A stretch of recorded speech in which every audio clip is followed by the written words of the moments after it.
Welcome back, everyone, to an episode of Learning Healthier Living, actually.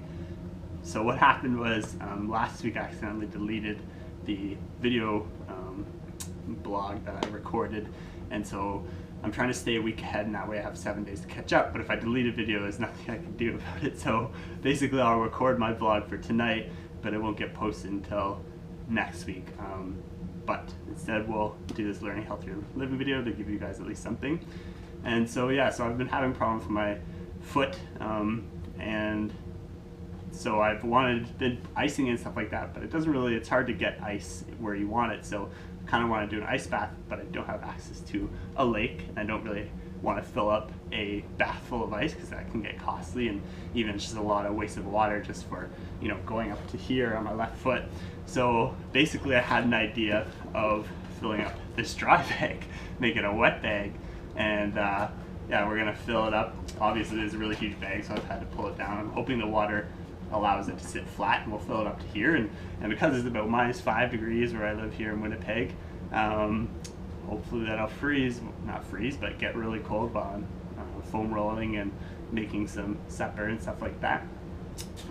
So I guess about icing or cold compression, something that I learned this past week was I was always kind of hesitant onto why I was doing it. I know you're always taught to do it, and I don't know if many people understand why you're supposed to do it. So I kind of didn't do it for a while and thought about it, and then this past week, again, just talking with someone about my foot. I think it was a student in like a physiotherapy program or kinesiology program or something like that, and they said basically icing is supposed to reduce the swelling, and I said, well, isn't swelling a part of the healing process? And they said, yes, it is. You need to swell to initiate the healing process and get blood to the area, but continued swelling and letting all the, I guess, the swelling juices or whatever stay internally actually acts like poison to the area and starts, I guess, deadening, or I'm not sure what it's called, but basically they make scar tissue. So to prevent that, you know, when you irritate something, basically, you know, you do your stretching, massaging, and then you ice it within the first 24 hours, probably a couple hours afterwards, as soon as you are done cooling down, to get rid of the swelling that has already initiated the healing process. And then you don't ice it again after that until, you know, you do another hard workout or something. So that made sense to me, and so I'm going to start doing it again appropriately, but now with the knowledge and confidence that I'm doing it correctly. So I hope that guy helps you guys out a bit, because like I said, it's now I understand, and I hate doing things blindly, so I just want to share that with you. So we'll fill this up.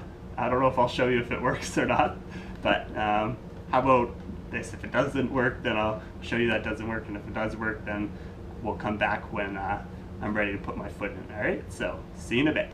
All right, guys, so we're back. You can see that I filled it up to here, and that's gonna go to about there, and it seems to hold up perfectly, so I'll set her outside and come back when I'm sticking my foot into it. Just another thing I want to mention is the debate on icing is largely how cold you should go, I think the time, and probably how often. Personally, I believe that you shouldn't be causing frostbite to your skin, so I very much liked using the lake, because that's, I don't know, when it's cold, it's like 3 degrees, 4 degrees, and I think that's appropriate.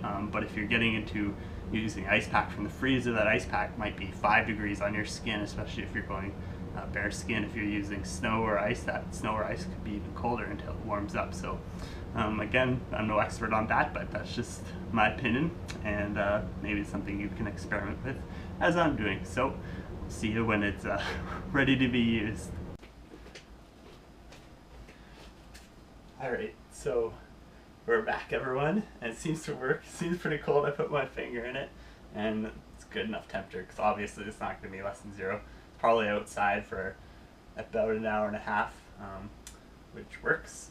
So yeah, so the best part about using this and not a bucket is that you could probably fold this, well, you definitely can fold it up and put it in your bag and use it anywhere if it's cold out there, if you're traveling, or you know, if you're at the gym and you want to use it right away. So yeah, it's a good idea. So I hope you found this useful, and we'll see you next week. Okay, so that's it for me. Take care and have an awesome week.